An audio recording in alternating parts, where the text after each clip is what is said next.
ভিতরে আপনি নামাজ আদায় করছেন, জামাতটা আমার ছেড়ে যাবে। ইয়া রাসূলুল্লাহ, হাবিবাল্লাহ, হুজুর আমি জামাতে নামাজ আদায় করব। ইয়া রাসূলুল্লাহ, ইয়া হাবিবাল্লাহ, হুজুর আমি কোন জায়গা দিয়ে প্রবেশের রাস্তা পাচ্ছি না, আমি তালনাবে নিজের বিয়ার নিজেকে ধরে রাখতে পারলাম না, হুজুর বিয়াদবি মাফ করুন। আমি মদিনার মসজিদুন নবী শরীফের দরওয়াজায় জোরে ধাক্কা মেরে দরওয়াজার কপাটটা ভেঙে ভিতরে ঢুকে গেলাম, যেন আমার জীবন থেকে জামাতটা না ছেড়ে যায়। একবার জোরে হবে না? জামাত যাতে না ছাড়ে মসজিদের কপাট ভেঙে ফেলেছে।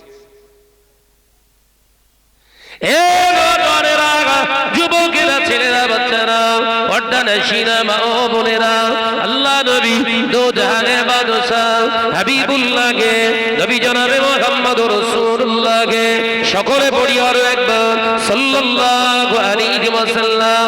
নবী আমার পাক জবানে জানালে, ও আমার সাহাবীরা, ও আমার সাহাবারা, আমার ওমর ইসলামের ভিতরে পরিপূর্ণ প্রবেশ করেছে। ওমর ইসলামের ভিতরে পরিপূর্ণতা লাভ করার কারণে আল্লাহ পাকের নামাজের প্রতি তার মহব্বত, আল্লাহ পাকের হুকুমের প্রতি তার খেয়াল, আল্লাহ নবীর প্রতি ভালোবাসা, আল্লাহ নবীর প্রতি মহব্বত রেখে ওমর চলছে। যার কারণে ওমর যে রাস্তা দিয়ে যায় তার উল্টো দিক দিয়ে ইবলিস পালায়। আর একটু জোরে বলুন না সুবহানাল্লাহ। ইমানের, ইসলামের ভিতরে পরিপূর্ণতা লাভ করলে শয়তান আপনাকে ভয় পাবে। কে ভয় পাবে? মহাব্বতের সঙ্গে দরুদ শরীফ আল্লাহুম্মা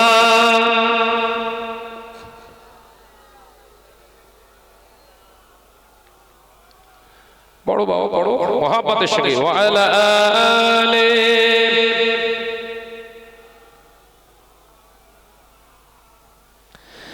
প্রাণ খুলে পড়ি আল্লাহুম্মা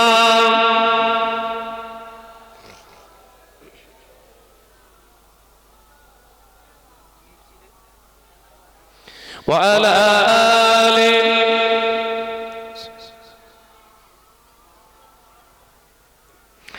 ডেকে নাও রাসূলুল্লাহ রোজা পাকের কিনারে, আমি সইতে পারি না বিরহ ব্যথা, ধন্য করো দিদারে। জোরে হবে না? নারে তাকবীর।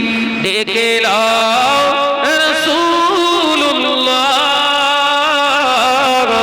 রোজা পাকের কিনারে, আমি সইতে পারি না বিরহ ব্যথা,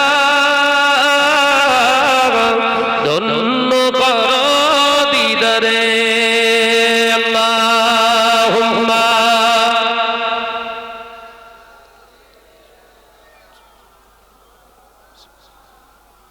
একটু আওয়াজ দাও, মহব্বতের সঙ্গে পড়ি ওয়া আলা আলি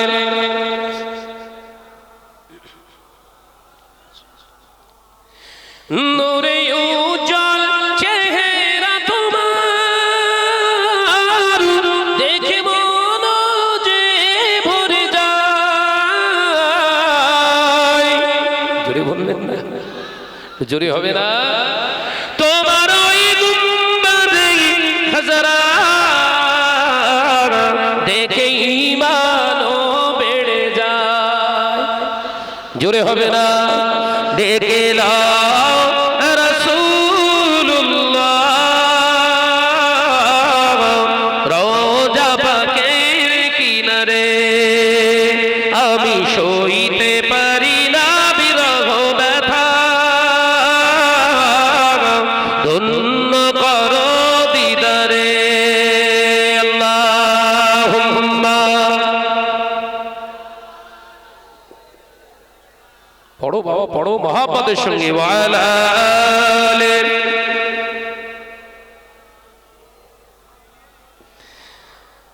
মদিনার ওই আকাশ মদিনার ওই বাতাস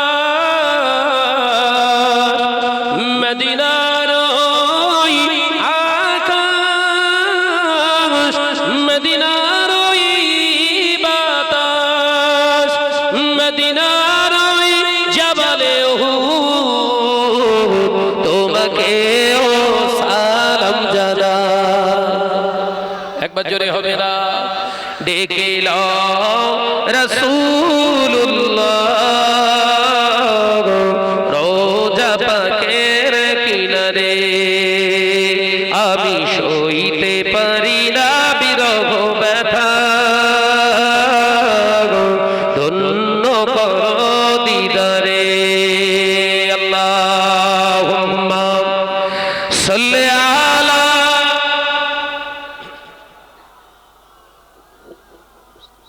মাশাআল্লাহ মাশাআল্লাহ আরেকটু জোরে ওয়ালা আলি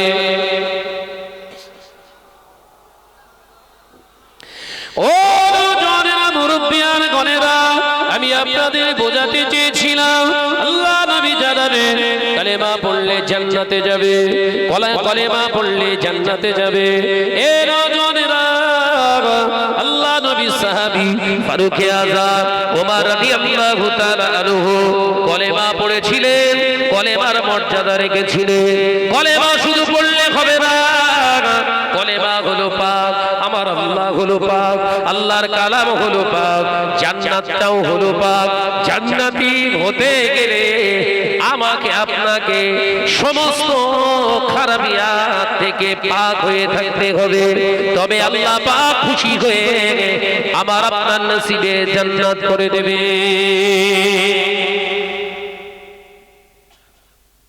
শর্ত কি নবী হলো পাক কোরআন হলো পাক জান্নাত হলো পাক আল্লাহ হলো পাক জান্নাতি দাবিদার হতে গেলে হতে হবে যদি বলে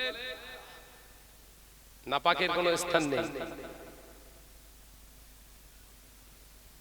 কথা বুঝতে পারছেন না যে আমার নওজওয়ানেরা যুবকেরা ছেলেরা বাচ্চারা বিশ্বনবী বললেন ওই জন্যই তো ওমর আমি তোমাকে বললাম যাও নামাজ পড়বে না যাও তারপরেও জান্নাতি কারণ জান্নাতি মানুষের খাসলাত হলো এটা আল্লাহর হুকুমের বিরুদ্ধে আচরণ তারা করে না একবার জোরে বলেন একবার জোরে হবে না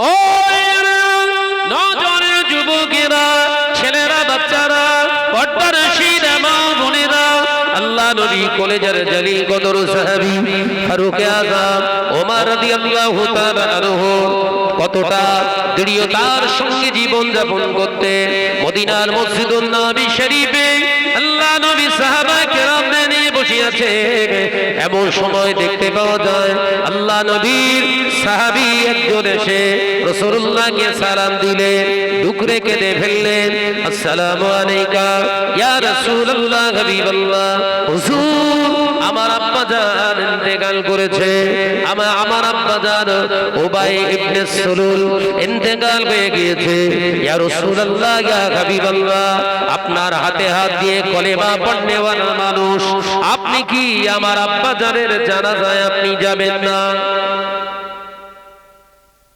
আপনার হাতে হাত দিয়ে কলেমা পড়নেওয়ালা একজন মুসলমান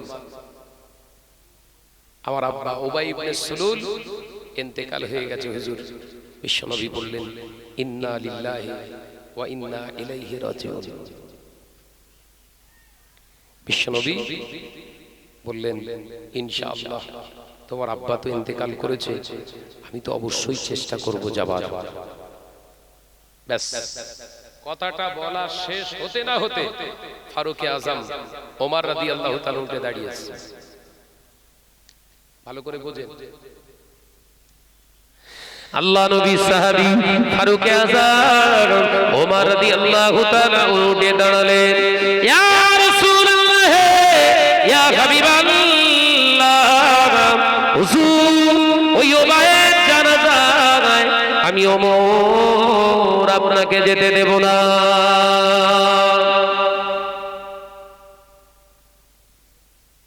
কিছু বোঝা যাচ্ছে আজ না কলেমা পড়নে वाला বল একই দরবারের মানুষ বল আল্লাহ নবী সাহাবী হযরত ফারুক আযম রাদিয়াল্লাহু তাআলা আনহু বললেন ইয়া রাসূলুল্লাহ হাবিবাল্লাহ এই উবাই ইবনে সুলুলের জানাজায় আপনাকে যেতে দেব না ইয়া নবী আল্লাহ ইয়া রাহমাতাল লিল আলামিন কারণ উবাই কেমন ছিল উবাই ইবনে সুলুল কেমন ছিল আপনি জানেন আমি ওমরও জানি ও জিহাদের ময়দান থেকে পালিয়ে আসা মানুষ জিহাদের ময়দান থেকে পালিয়ে আসা মানুষ আপনার পিছনে নামাজ আদায় করনে বলা মানুষ হতে পারে আবার আপনার পিছনে সমালোচনা করাও মানুষ আলোচনা মাথায় ঢুকছে তো কি বলছে আপনার হাতে কালেমা পড়নে वाला মানুষ জিহাদের ময়দান থেকে ফিরে আসা মানুষ আবার আপনার পিছনে নামাজ আদায় করা মানুষ আপনার পিছনে সমালোচনা করা জোরে বল না রে বাবা সব পাওয়া যাচ্ছে না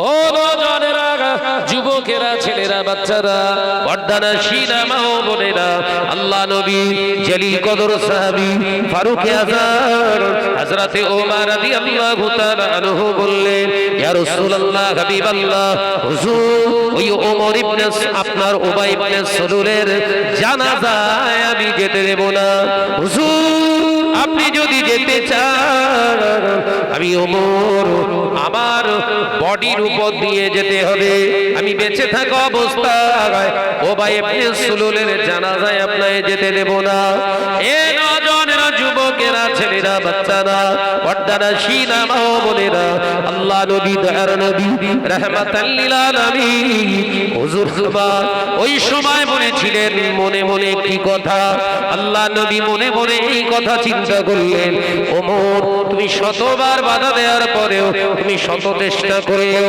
আমি নবী দয়ার নবী রাহমাতাল লিল আলামিন তারপরেও একবার জানাজায় যাওয়ার চেষ্টা করব জোরে বলবেন না এই কথাটা রাসূলুল্লাহ বহিঃপ্রকাশ করছে না মনে মনে কথা হয় না মনে মনে কথা হয় না শুধু মানুষের সঙ্গে কথা হয় নাকি মনে মনে কথা হয় আল্লাহর সঙ্গে কথা হয় কথা বলছেন না কেন মন আছে তো সব নাকি যে মনে মনে বিশ্বনবী কথা বলছেন বাস নাযালা বিহি জিবরাইল আলাইহিস সালাম একবার জোরে বলবেন না জিবরাইল আলাইহিস সালাম এসে আসে আসসালামু আলাইকা ইয়া রাসূলুল্লাহ ইয়া হাবিবাল্লাহ হুজুর যে কথাটা যে চিন্তাটা ভিতরে রেখেছেন ওটা ভিতরে রাখুন ওমরের চিন্তা বহিঃপ্রকাশ হয়েছে আপনি আজকে জানাজায় যাবেন ওয়াদা করেছেন আপনি জবান দিয়ে বলেছেন আপনার জবানের দিকে তাকিয়ে আল্লাহ জানিয়েছে আপনি অবশ্যই জানাজায় যেতে পারেন উবাইয়ের জন্য দোয়া করতে পারবেন না সুবহানাল্লাহ বললেন না জোরে বলবেন না যেহেতু আপনি বলেছেন আমি যাব আপনাকে যদি টোটাল নিষেধ করা হয় তাহলে আপনার ওয়াদা খেলাফ হয়ে যাবে যাবেনের খেলাফ হুজুর আল্লাহ আপনাকে সমস্ত গুনাহ থেকে হেফাজত করেছে একবার জোরে বলেন তাই আপনি ভিতরে নিয়তটা যেটা রেখেছেন ওটাও থাক আর ওমরেরটাও থাক আজকে ওমরের সমর্থন দিয়ে আল্লাহ জিবরাইলকে পাঠিয়েছে একবার জোরে বলেন তার মানে জানাজায় যাবেন দোয়া করবেন না জানাজা মানে কি বল না রে বাবা জানাজা মানে কি জানাজা মানে তো মাইয়িতের জন্য দোয়া মাইয়িতের জন্য শুধু না জানাজা শব্দের অর্থ হলো দোয়া জিন্দা এবং মুর্দা পড়ে না আল্লাহুম্মা গফরিলি হাইয়িনা মাইয়িতিনা পড়ে তো হাইয়িনা মানে কি যে এখনো জীবিত আছে কথা বলছেন না কেন অমাইয়িতিনা যারা মারা গেছে চলে গেছে পড়ে তো নাকি আবার নজনে যুবকেরা ছেলেরা বাচ্চারা আল্লাহ বললেন দোয়া করা যাবে ভাই নবী সাহাবী, নবী জানাজায় যাচ্ছে, দোয়া করছে না। বুখারীর ভিতরে এসেছে, বুখারী শরীফের ভিতরে এসেছে, দয়ার নবী রাহমাতাল লিল আলামিন জানাজায় গিয়েছিলেন কিন্তু দোয়া করেননি। এখন প্রশ্ন, নবীর হাতে হাত দেওয়া মানুষ, নবীর হাতে হাত দিয়ে কলেমা পড়নে वाला মানুষ, নবীর পিছনে নামাজ পড়নে वाला মানুষ, একজন হাজী সাহেব, একজন হাজী সাহেব, ততদা শর্তেও রাসূলুল্লাহ তার জন্য দুআয়ে মাগফিরাত করলেন না। কারণ কারণ কারণ মুনাফিক মুসলমান, কারণ মুনাফিক মুসলমান। আমরা সেই মুনাফিকের আওতাভুক্ত হচ্ছি না তো বাপ?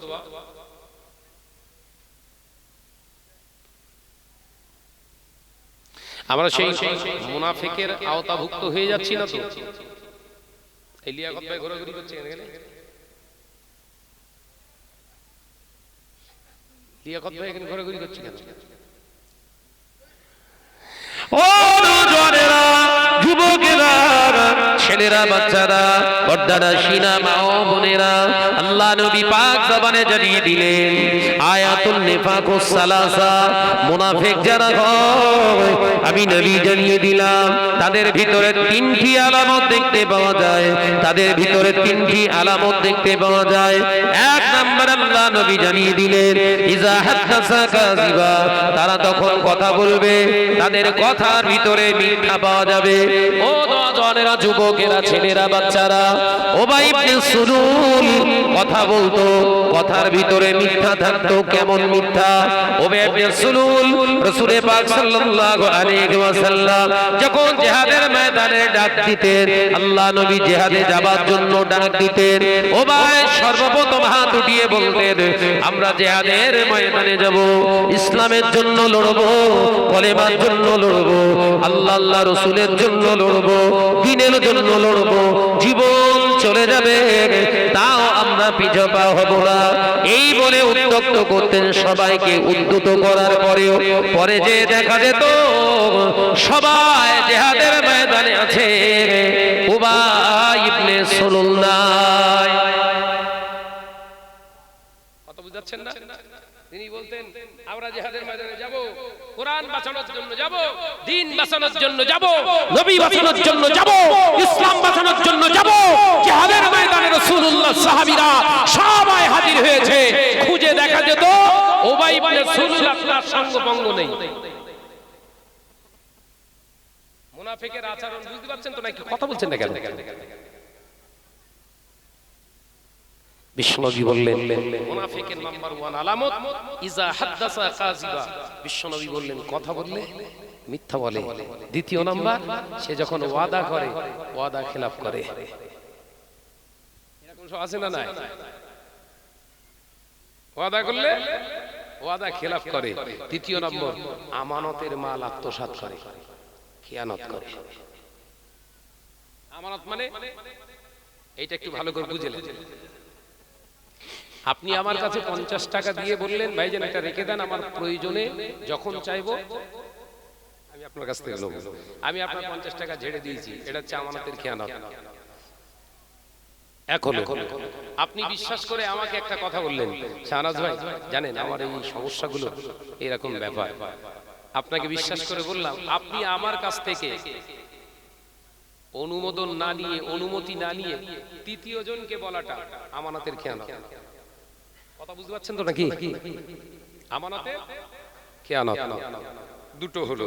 তৃতীয় নাম্বার, আপনাকে বিশ্বাস করে আপনার স্বামী, আপনাকে বিশ্বাস করে আপনার স্ত্রী, আপনাকে অত্যন্ত বিশ্বাস করে একটি জায়গায়, সুরক্ষিত জায়গায় রেখে গিয়েছে। সেই বিশ্বাসের খেয়ানত আপনি কি করে করলেন? স্বামী বলে গেলেন আমার উইদাউট পারমিশনে কারোর সঙ্গে কথা বলবে না। কি বললেন? আমার উইদাউট পারমিশনে কারোর সঙ্গে কথা বলবে না। আপনি একা বাড়িতে রয়েছেন, ভাবি ফোনে একটু কথা বলে নিলেন বেগানা পুরুষের সঙ্গে। আমানতের খেয়ানত। কথা বুঝতে পারছেন না? আর একটা আমানতের খেয়ানত কি? বিশ্বাস করলেন? আপনাদের বললাম ভাই এই গায়নপাড়ার মসজিদে কাজ হবে, প্রায় 10 লক্ষ টাকা বাজেট। সবাই প্রাণ ভরে বিশ্বাস করে আমাকে দিলেন। 10 লক্ষ টাকার খরচের জায়গায় আমি 2 লক্ষ টাকা খরচ করে 8 লক্ষ ঝেড়ে দিল। কথা বুঝতে পারছেন না? সময় চলছে ভাইজান, আমার একটা প্রতিষ্ঠান চলছে বিশাল, ওই প্রতিষ্ঠানে আপনার দেন, বিরাট কাজ হচ্ছে, বিশাল কাজ করছি। ওই রকম কাজ পশ্চিমবঙ্গের জমিন আর কেউ করছে না, আমি যা করছি দেখার মতো জিনিস। দেন, আপনারা দেখলেন সানস ভাই এত বড় একটা কাজ করছে, তাহলে শাহনাজ ভাইকে দিয়ে সাহায্য করি। দিলেন, আপনার ওই বিশ্বাসের টাকাটা নিয়ে আমার নামে খানিকটা জমি কিনে নিল। কথা বুঝতে পারছেন না নাকি? এই আমানতের খেয়ানত। এ যদি বড় হুজুরও হয়, আছে বড় হুজুর পরে আগে মুনাফিক। কথা বুঝতে পারছেন না নাকি? বড় হুজুর পরে, এ আগে মুনাফিক। বর্তমান এই চালিত সময়, এই রানিং সময় কিন্তু এটা ঘটছে, এটা ঘটছে হাকিকাতে। ফিলিস্তিনে বিরাট মারপিট হচ্ছে, সাহায্য বাড়াতে হবে। কথা বুঝাচ্ছেন? বিরাট রিলিফ দিতে হবে। ফিলিস্তিনে গাজাতে যা হচ্ছে বোম মারামারি, আমরা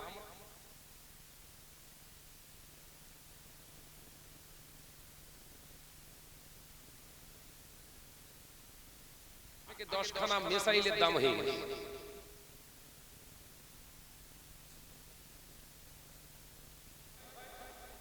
ফিলিস্তিন গাজাবাসীর কাছে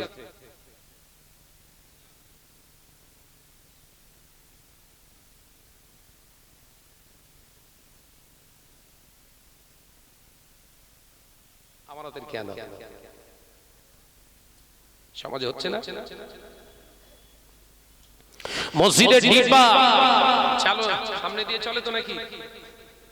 মসজিদের ডিব্বা জুম্মার দিন লাইনে চলে।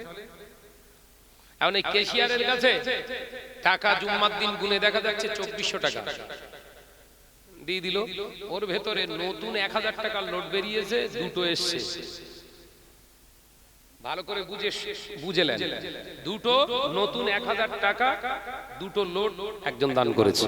ওই সেই 1000 নতুন দুটো লোড ঝেড়ে দিয়ে আপনার পকেট থেকে ওই 2000 টাকায় আপনি 4টে 500 টাকার লোড দিয়ে দিলেন। আমানতের খেয়ানত। কথা বুঝতে পারছেন তো নাকি? হাল হামেশাই হচ্ছে। বললেই গায়ে পেটেলিয়ে বলছে আমাদের উল্টো পাল্টা বলছে। ওয়াজ হচ্ছে তো শয়তানের বিরুদ্ধে, তা তোর জ্বলবে কেন? কথা বলছে না কেন? ওয়াজ করছে তো শয়তানের বিরুদ্ধে, তোর